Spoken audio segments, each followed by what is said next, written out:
अस्सलाम वालेकुम बच्चों। सबसे पहले दुरूद पाक पढ़ेंगे। अल्लाहुम्मा सल्ली अला मुहम्मदिन व अला आलि मुहम्मदिन व बारिक वसल्लिम।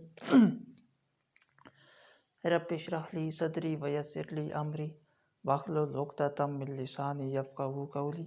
हस्बुनल्लाह व निअमल वकील, निअमल मौला व निअमन नसीर। बच्चों, आज का हमारा lecture chemistry first year national book foundation में से होगा और उसका सेकंड चैप्टर एटॉमिक स्ट्रक्चर हमने स्टार्ट किया हुआ है। और इससे पहली वाली वीडियो है उसमें हमने बोहर एटॉमिक मॉडल के पोस्टुलेट्स और effects of Rutherford atomic model discuss किए कि रदरफोर्ड के एटॉमिक मॉडल में क्या क्या डिफेक्ट्स थे और बोहर ने क्या क्या चीज़ें ओवरकम की। बाज़ बुक्स में आपको रदरफोर्ड बोहर मॉडल एक साथ मिलेगा, रदरफोर्ड बोहर मॉडल, क्योंकि रदरफोर्ड और बोहर की बहुत सारी चीज़ें आपस में मिलती जुलती हैं।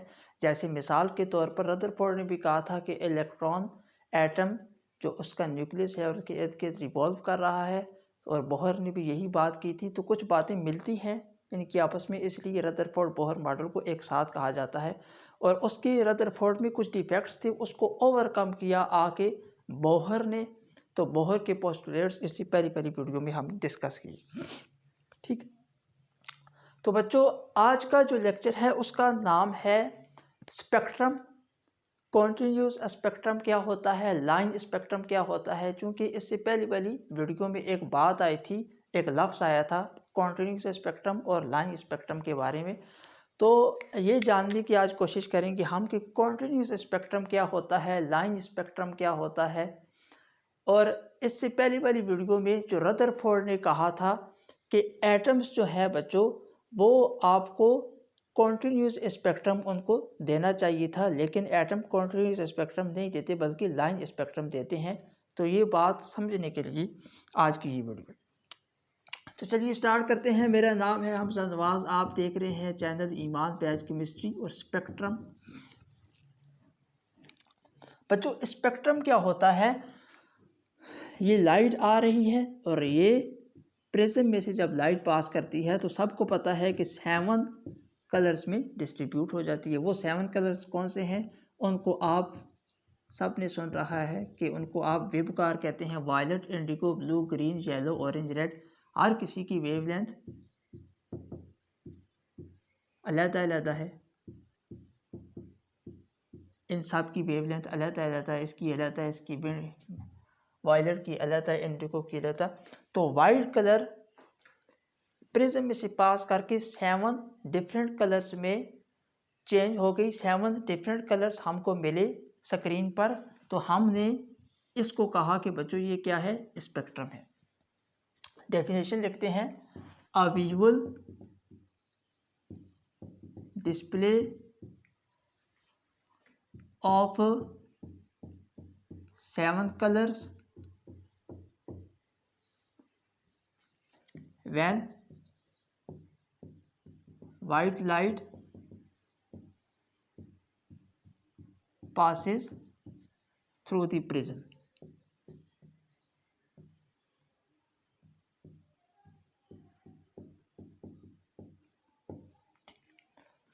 Visual display of 7 colours, 7 colours हमको स्क्रीन पर मिले पर जब हमने लाइट पास की प्रिज्म में से, तो इस कलर्स को, इन 7 कलर्स को हम स्पेक्ट्रम बोलते हैं। इलेक्ट्रोमैग्नेटिक स्पेक्ट्रम भी इसी को बोलते हैं। अब बच्चों बात करते हैं कॉन्टिन्यूस स्पेक्ट्रम की कि कॉन्टिन्यूस स्पेक्ट्रम क्या होता है। तो अब बच्चों ये जो स्पेक्ट्रम हमारे पास बना, इस स्पेक्ट्रम को हम कॉन्टिन्यूस स्पेक्ट्रम भी बोलते हैं। इसको हम बच्चों कॉन्टिन्यूस स्पेक्ट्रम भी बोलते हैं। वैसे कॉन्टिन्यूस का मतलब उर्दू में क्या होता है, लगातार। जो बच्चों हमारे पास ये 7 कलर बने ना, वो इस तरह बने कि ये था 2, 3, 4, 5, 6 और 7। ये कलर्स के नाम हैं, violet, indigo, blue, green, yellow, orange, red. अब हुआ क्या कि ये जो 7 कलर हमें स्क्रीन पर दिखाई दिए, हमें जो मिले, तो एक कलर दूसरे कलर में मर्ज हुआ था। 1 colour merging another, 1 colour is merge या डिफ्यूज इनटू अनदर कलर। बच्चों क्या मतलब, आसान, बहुत आसान अल्फाज में अगर समझाऊं तो वायलेट का कलर अभी ख़त्म नहीं हुआ कि इंडिगो का कलर शुरू हो गया। यानी इंडिगो और वायलेट का कलर जो है आपस में डिफ्यूज़ हुए हैं, आपस में एक दूसरे के अंदर घुसे हुए हैं। ब्लू और इंडिगो आपस में एक दूसरे के अंदर, इसी तरह ये सारे कलर जो हैं ये बच्चों एक दूसरे के अंदर मर्ज हुए हैं। यानी इस तरह नहीं है कि ये वायलेट कलर होगा और दरमियान में जगह खाली होगी फिर आगे इंडिगो होगा, इस तरह नहीं है। बल्कि एक कलर ख़त्म नहीं हुआ कि दूसरा शुरू हो गया। One colour merging another. यानी इस पूरे स्पेक्ट्रम में आप देखें कि दरमियान में कोई सेपरेशन नहीं है, दरमियान में कोई जगह खाली नहीं है, कोई एम्प्टी जगह नहीं। एक कलर ख़त्म हुआ नहीं कि दूसरा साथ शुरू हो गया। एक colour, one colour merging another, एक कलर दूसरे कलर के अंदर डिफ्यूज़ हुआ है। तो बच्चों ये देखें कि ये कॉन्टिन्यूस चल रहा है। ये जो कलर सारे चल रहे हैं यहाँ तक 7 कलर्स ये कॉन्टिन्यूस चल रहे हैं, इनके दरमियान कोई गैप नहीं है। तो इसलिए बच्चों हमने इसको नाम दिया है कॉन्टिन्यूस स्पेक्ट्रम, कि ये है कॉन्टिन्यूस स्पेक्ट्रम। कौन सा, लाइट जब पास की प्रिज्म में से तो हमें 7 कलर्स बैंड पर दिखाई दी, हमने इसको कहा कॉन्टिन्यूस स्पेक्ट्रम। ठीक हो गया। अच्छा, अब बच्चों एक बात अगर यहाँ से आपको समझाऊं, अगर मिसाल के तौर पर ऐसा होता कि आपको वायलेट और ब्लू कलर दिखाई देता और दरमियान में से ये इंडिगो कलर दिखाई ना देता, येलो दिखाई देता, ग्रीन दरमियान में से दिखाई ना देता, रेड दिखाई देता, ऑरेंज दरमियान में से दिखाई ना देता, तो अब आप देखें कि इनकी जो कॉन्टिन्यूटी है इन कलर्स की वो ख़त्म हो गई है। इनके दरमियान, इन कलर्स के दरमियान बच्चों क्या आ गया है, गैप आ गया है, एक गैप आ गया, एम्प्टी स्पेस आ गई है दरमियान में। जब इनके दरमियान एम्प्टी स्पेस आ गई है तो इस तरह का जो हमें बैंड, जो हमें स्पेक्ट्रम दिखाई देगा, जो हमें स्क्रीन पर फोटोग्राफिक पेज पर मिलेगा, तो बच्चों फिर इसको आप खुद बताएं क्या आप नाम देंगे। ये लगातार तो नहीं है ना, इसके दरमियान एम्प्टी स्पेसेस हैं, गैप आ गया है, तो इसको फिर आप कहेंगे कि ये है डिसकॉन्टिन्यूस स्पेक्ट्रम। क्या कहेंगे बच्चों, डिसकॉन्टिन्यूस स्पेक्ट्रम। क्योंकि अब ये इसकी कॉन्टिन्यूटी, अब सारे कलर दिखाई नहीं दे रहे, अब दरमियान में गैप आ रहा, दरमियान में क्या आ गया, गैप आ गया है, सारे कलर दिखाई नहीं दे रहे। तो दरमियान में बच्चों एम्प्टी स्पेसेस हैं, दरमियान में गैप आ रहा है, तो ये कॉन्टिन्यूस फिर नहीं रहा, डिसकॉन्टिन्यूस हो गया है। और डिसकॉन्टिन्यूस स्पेक्ट्रम को ही हम बच्चों बोलते हैं लाइन स्पेक्ट्रम। तो कॉन्टिन्यूस स्पेक्ट्रम क्या होता है, जिसमें सारे कलर्स देखें, और लाइन स्पेक्ट्रम क्या होता है, जिसमें कुछ कलर्स देखें और कुछ कलर्स ना देखें। समझ आ गई बात। चलिए बच्चों आगे स्टार्ट करते हैं। ये आप नोट कर लें स्पेक्ट्रम की डेफिनेशन। तो नेक्स्ट आके प्रोसीड करते हैं। चलिए,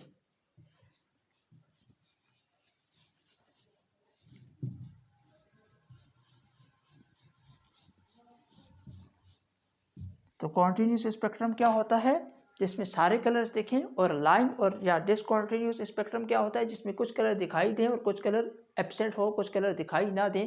उसको डिसकॉन्टिन्यूस स्पेक्ट्रम भी उसी को बोलते हैं, लाइन स्पेक्ट्रम भी उसी को बोलते हैं, डिस्क्रीट स्पेक्ट्रम भी उसी को बोलते हैं। ठीक हो गया। जिसमें सारे कलर्स दिखाई दे कॉन्टिन्यूस, जिसमें कुछ कलर्स दिखाई दें, कुछ कलर्स दरमियान में से गायब हो जाएं, तो इस तरह, तो उसको हम डिस्क्रीट स्पेक्ट्रम, डिसकॉन्टिन्यूस स्पेक्ट्रम या लाइन स्पेक्ट्रम बोलते हैं। ठीक हो गया।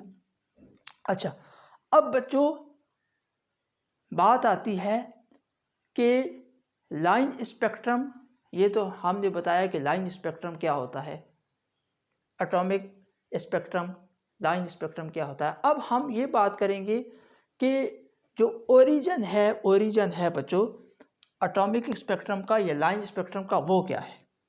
ठीक है, अब हम ये बात करने लगे हैं कि what is the origin of, what is the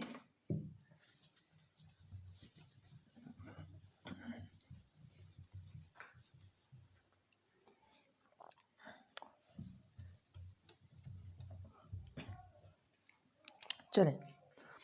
अच्छा, atomic line discrete discontinuous spectrum,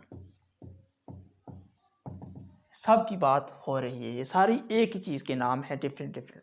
ठीक बच्चों, ये देखें कि आपके पास ये न्यूक्लियस है, और जो बोहर का मॉडल है बच्चों वो किसके लिए है? हाइड्रोजन के लिए है। सिर्फ किसके लिए है? हाइड्रोजन के लिए। हाइड्रोजन में एक इलेक्ट्रॉन होता है, या उन चीज़ों के लिए है जिनके पास सिर्फ एक इलेक्ट्रॉन हो। जैसे लिथियम है, लिथियम का कितने नंबर ऑफ इलेक्ट्रॉन्स होते हैं? 3। 2 इलेक्ट्रॉन चले गए इसमें से, तो अब इसके पास एक इलेक्ट्रॉन रह गया। तो हाइड्रोजन या हाइड्रोजन जैसे एटम्स हों जिनके पास एक इलेक्ट्रॉन हो, उनके लिए बोहर ने मॉडल दिया है अपना, जिसको हम कहते हैं बोहर एटॉमिक मॉडल। समझ आ गई? अच्छा, ये अब न्यूक्लियस है। अब हम पढ़ने लगे हैं एटॉमिक स्पेक्ट्रम जो है इसका जो ओरिजिन है, ओरिजिन कैसे ये बनता है, इसके पीछे क्या बात है।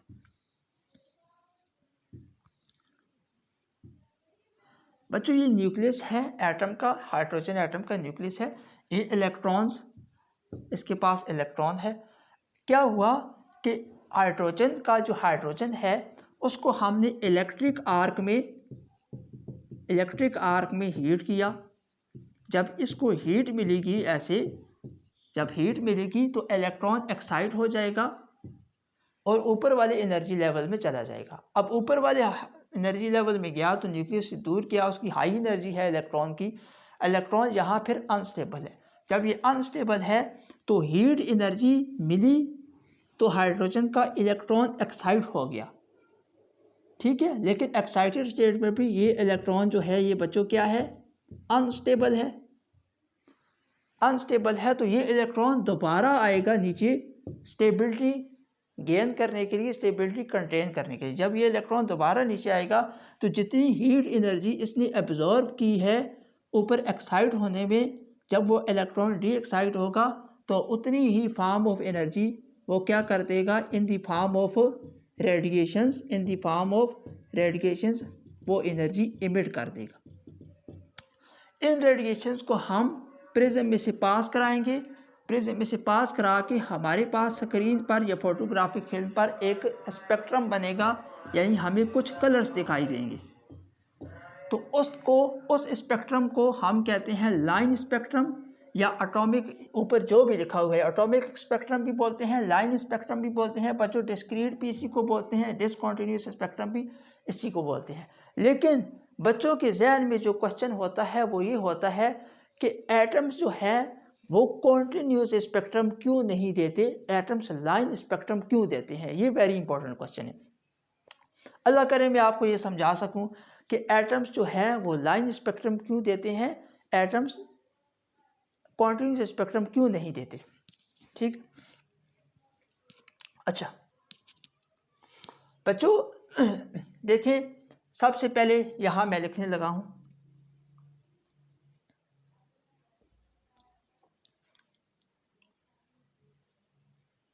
इस तरह की लाइनें स्पेक्ट्रम में आपको दिखाई देंगी।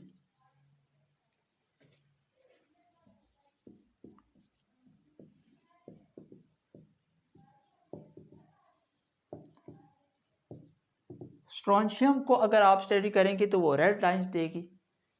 इसी तरह मुख्तलिफ एलिमेंट्स मुख्तलिफ लाइंस का की वेव लेंथ की स्पेक्ट्रम की लाइंस देते हैं फोटोग्राफिक फिल्म पर। क्वेश्चन ये है कि why atoms give line spectrum, atoms line spectrum क्यों देते हैं, एटम्स जो हैं वो कॉन्टिन्यूस स्पेक्ट्रम क्यों नहीं देते। बच्चों ये देखें, पहले मैं यहाँ पर एक बात लिखता हूँ, VI, ये क्या है? कॉन्टिन्यूस स्पेक्ट्रम, जिसमें एक कलर दूसरे के साथ मर्ज हुआ है, ठीक हो क्या। ये क्या है? लाइन स्पेक्ट्रम या डिसकंटिन्यूस स्पेक्ट्रम, क्योंकि इसमें सारे कलर साथ के साथ दिखाई नहीं दे रहे, कुछ दिखाई दे रहे हैं, कुछ दिखाई नहीं दे रहे। और कलर्स के दरमियान क्या है बच्चों? गैप भी आ गया है, कलर्स के दरमियान गैप भी आ गया, सारे कलर दिखाई नहीं दे रहे, कुछ कलर्स दिखाई दे रहे हैं, कुछ कलर्स दिखाई नहीं दे रहे। इसको कहते हैं लाइन स्पेक्ट्रम। अब एटम्स लाइन स्पेक्ट्रम क्यों देते हैं बच्चों? एटम्स, ये देखें, ये न्यूक्लियस है और यहाँ इलेक्ट्रॉन है ऑर्बिट में। ये इलेक्ट्रॉन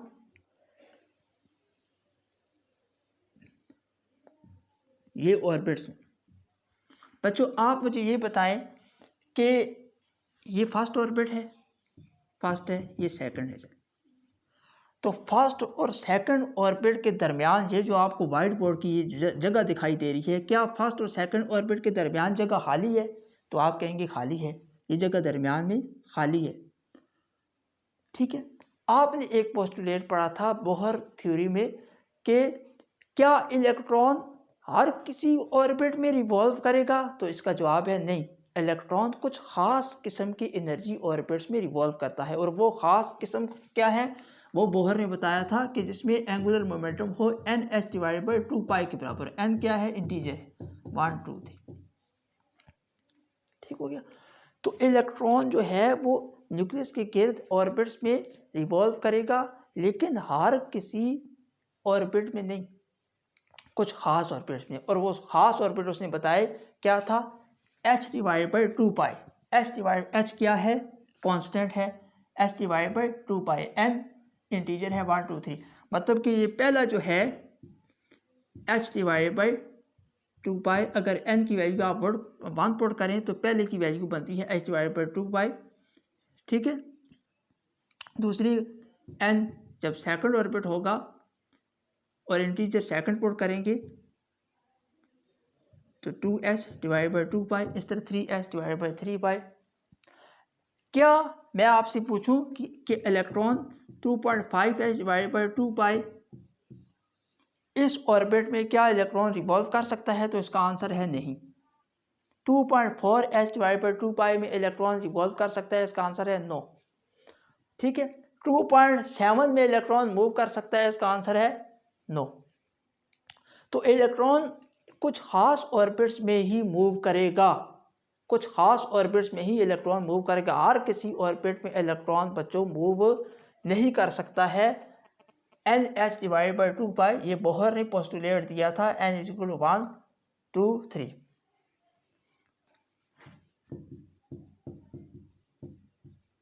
इतने नैनोमीटर का फासला बनता है न्यूक्लियस से पहले और हाइड्रोजन का न्यूक्लियस से पहले ऑर्बिट के दरमियान इतना फासला बनता है, इतना रेडियस बनता है। ठीक है, इसको रेडियस। तो बच्चों बात आपको समझ में आई? नहीं आई आपको समझ में बात? h डिवाइड बाई 2 पाई। ठीक है, आगे क्या है? 2h डिवाइड बाई 2 पाई। आगे क्या होगा? 3h डिवाइड बाई 2 पाई।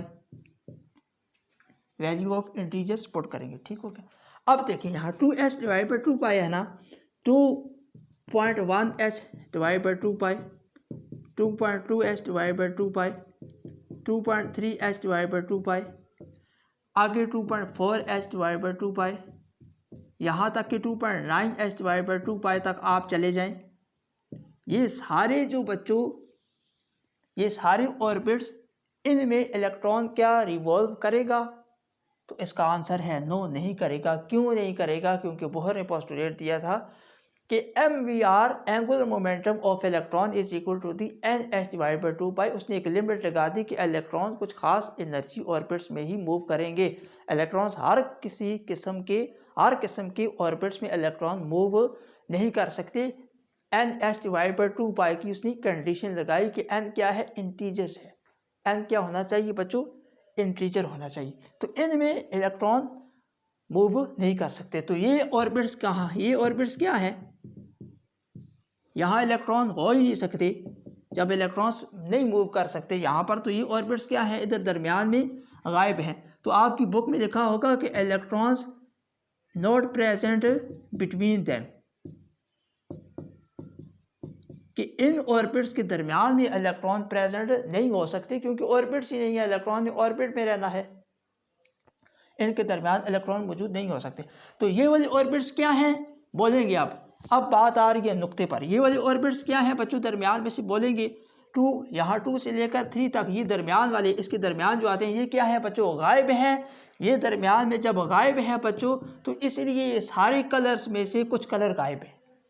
अब समझ आ गई बात? ये दरमियान में ऑर्बिट्स गायब हैं, इसलिए ये जो पूरा कलर का स्पेक्ट्रम था, जिसको हम कोऑर्डिनेट स्पेक्ट्रम बोलते हैं, इसके दरमियान में से भी कुछ कलर्स इसलिए गायब है। इसलिए हमें स्पेक्ट्रम में सारे कलर दिखाई नहीं दे रहे, क्योंकि सारे ऑर्बिट्स ही नहीं है। क्योंकि सारी ऑर्बिट्स में इलेक्ट्रॉन रिवॉल्व भी नहीं कर सकता, इलेक्ट्रॉन रिवॉल्व करेगा कुछ खास एनर्जी ऑर्बिट्स में, तो फिर हमारे पास जो स्पेक्ट्रम बनेगा वो भी कुछ खास कलर ही दिखाई देंगे, सारे कलर दिखाई नहीं देंगे। इसीलिए हमने उसको कहा डिसकंटिन्यूअस स्पेक्ट्रम, लाइन स्पेक्ट्रम। बच्चों आपको मुझे लगता है बात समझ में आ गई। अब आपसे अगर कोई क्वेश्चन पूछे कि वाई एटम्स के line spectrum,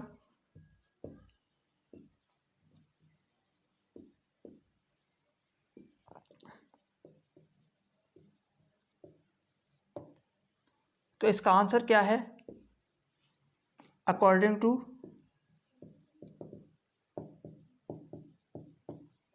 Bohr electrons with angular momentum, जो कि वेक्टर क्वांटिटी है, जो हम पहले बात कर चुके हैं इससे पहले वाली वीडियो में। According to Bohr electrons with angular momentum revolve only in those orbits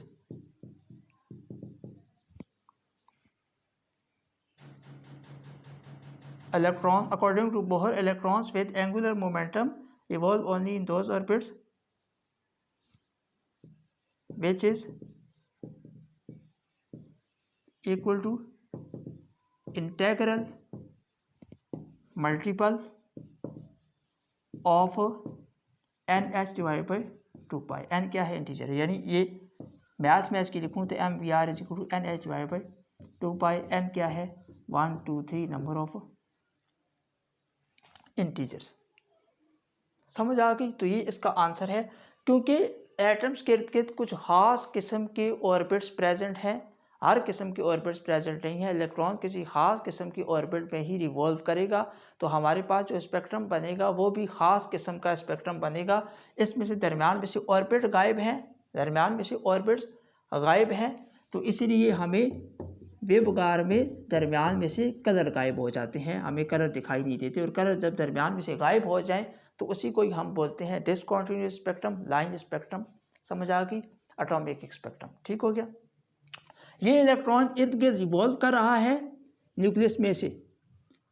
according to classical theory कि जब इलेक्ट्रॉन रिवॉल्व कर रहा है, जो कि डिफेक्ट था रदरफोर्ड का, वो क्या था कि इलेक्ट्रॉन जहाँ रिवॉल्व कर रहा है तो रिवॉल्व करते करते ये जो स्पाइरल पाथ है, ये जो स्पाइरल पाथ है, गोलदारा चक्कर है, ये कम होते होते होते होते होते होते ऐसे इलेक्ट्रॉन को गिर जाना चाहिए था न्यूक्लियस के अंदर। अगर इस तरह होता तो फिर एटम का कॉन्टिन्यूस स्पेक्ट्रम आता। क्यों बच्चों कॉन्टिन्यूस स्पेक्ट्रम आता? क्योंकि इलेक्ट्रॉन पहले इस ऑर्बिट में, ये ऑर्बिट था इसका, फिर यहाँ से पास करता, यानी ये जो वाइट बोर्ड की, ये दरमियान में आप वाइट बोर्ड की जगह देख रहे हैं, ये जगह दरमियान में ना हो। ठीक है, यहाँ मैं बनाने की कोशिश करता हूँ। ये इलेक्ट्रॉन है, ये यहाँ, फिर इलेक्ट्रॉन यहाँ जाएगा, फिर यहाँ, फिर ऐसे होते होते होते इस न्यूक्लियस में गिर जाएगा। ये दरमियान में जो वाइट जगह है, ये भी वाइट जगह ना हो। इलेक्ट्रॉन जो है हर जगह से आता आता पूरी जगह घेर कर, और दरमियान में ये जो वाइट बोर्ड की आप जगह देख रहे हैं, ये भी जगह ना हो। इलेक्ट्रॉन पूरा मुकम्मल ऐसे घूम घूम घूम के न्यूक्लियस में गिर जाना चाहिए था, जो कि डिफेक्ट था रदरफोर्ड का, जो कि बात गलत थी। बोहर में बाद में आके उसको बताया कि जब तक इलेक्ट्रॉन एक ऑर्बिट में रहेगा ना एनर्जी गेन करेगा ना एनर्जी लूज़ करेगा। जब एक ऑर्बिट से दूसरी ऑर्बिट में जाएगा तो तब एनर्जी गेन होगी या लूज़ होगी। जब इस तरह इलेक्ट्रॉन होता ना, इस तरह न्यूक्लियस में आता, तो अब हर जगह से आ रहा है, देखिए इस जगह में, इस जगह में, इस जगह में, हर जगह से। फिर बच्चों एटम का कॉन्टिन्यूस स्पेक्ट्रम बनता अगर ये बात होती। हालांकि ऐसी बात है नहीं रियल में, इनफैक्ट ऐसी बात है नहीं। तो बच्चों आपने ये जाना कि एटम का कॉन्टिन्यूस स्पेक्ट्रम क्यों नहीं होता और एटम का लाइन स्पेक्ट्रम होता है तो वो क्यों होता है, ये बात आपने जानी। आखिरी बात, और फिर ये वीडियो हम स्टॉप करेंगे, वो बात ये कि जैसे कॉन्टिन्यूस स्पेक्ट्रम होता है तो वायलेट का 400 से लेकर 420 नैनोमीटर तक एक रेंज है, एक वेवलेंथ रेंज है वायलेट की। ठीक है, एक बैंड आपके पास अपीयर होता है यहाँ से यहाँ तक। ठीक हो गया? आगे फिर इंडिगो का एक बैंड अपीयर होता है 420 से लेकर 460 नैनोमीटर तक, यानी ये एक इसकी वेवलेंथ रेंज है इंडिगो की। ठीक है, लेकिन इसी तरह बच्चों जैसे कॉन्टिन्यूस स्पेक्ट्रम में कलर्स की एक वेवलेंथ रेंज होती है, इसी तरह एटॉमिक स्पेक्ट्रम में भी वेवलेंथ की एक पार्टिकुलर वैल्यू होती है। एक पार्टिकुलर इसमें रेंज है ना, इसमें रेंज है 420 से 460 नैनोमीटर, लेकिन इसमें रेंज नहीं है, इसमें एक पार्टिकुलर एक ख़ास किस्म की वेवलेंथ की क्या है बच्चों, एक ख़ास किस्म की, यहाँ मैं लिखता हूँ इंक्रीजिंग वेवलेंथ, और एक ख़ास किस्म की वेवलेंथ की बच्चों क्या है, वैल्यू है।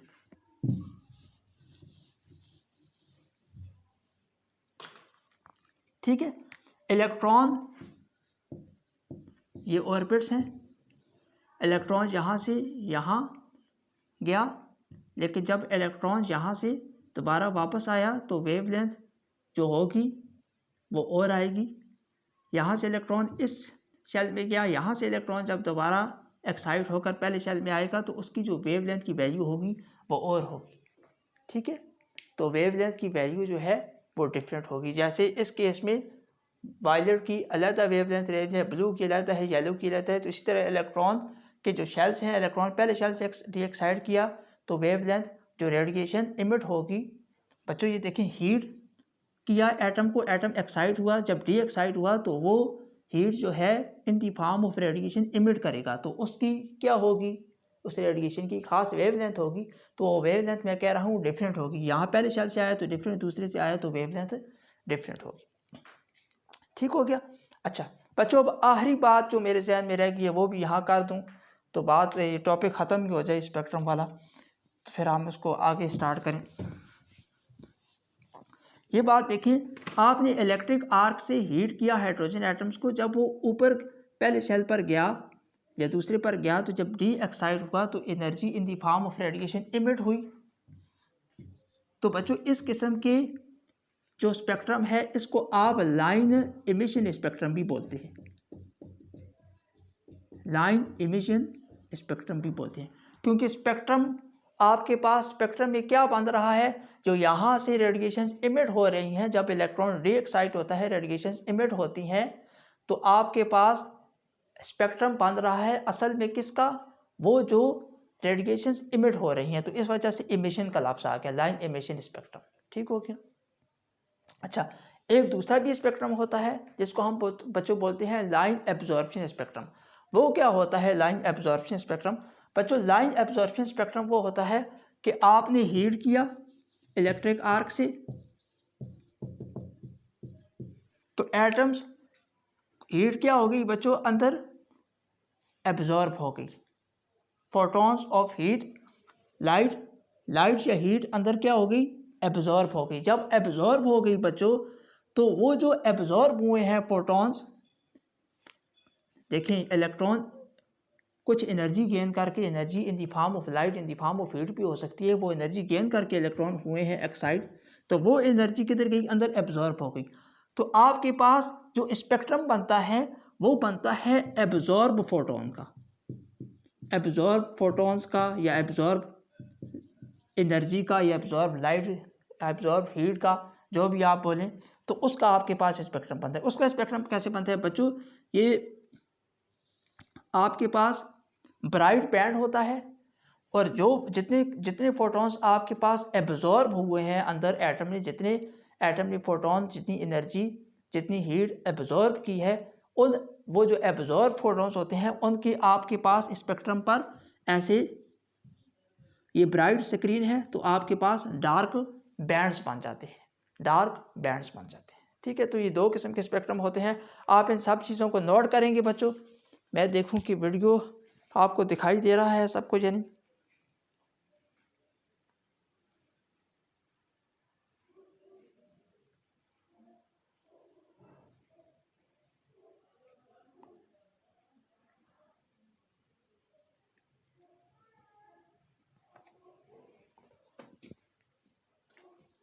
ठीक। दोनों में अगर फर्क है करें, लाइन एब्जॉर्प्शन स्पेक्ट्रम और लाइन एमिशन स्पेक्ट्रम, तो दोनों में बच्चों जो फ़र्क है वो सबसे बड़ा फ़र्क ये है कि जो लाइन एमिशन स्पेक्ट्रम है और लाइन एब्जॉर्प्शन स्पेक्ट्रम है, लाइन एमिशन स्पेक्ट्रम में इलेक्ट्रॉन जो होता है वो एक्साइटेड स्टेट में होता है, जब वो री एक्साइट होता है तो energy in the form of radiation emit होती है, तो हमारे पास जो स्पेक्ट्रम आता है हम उसको नाम देते हैं लाइन एमिशन स्पेक्ट्रम।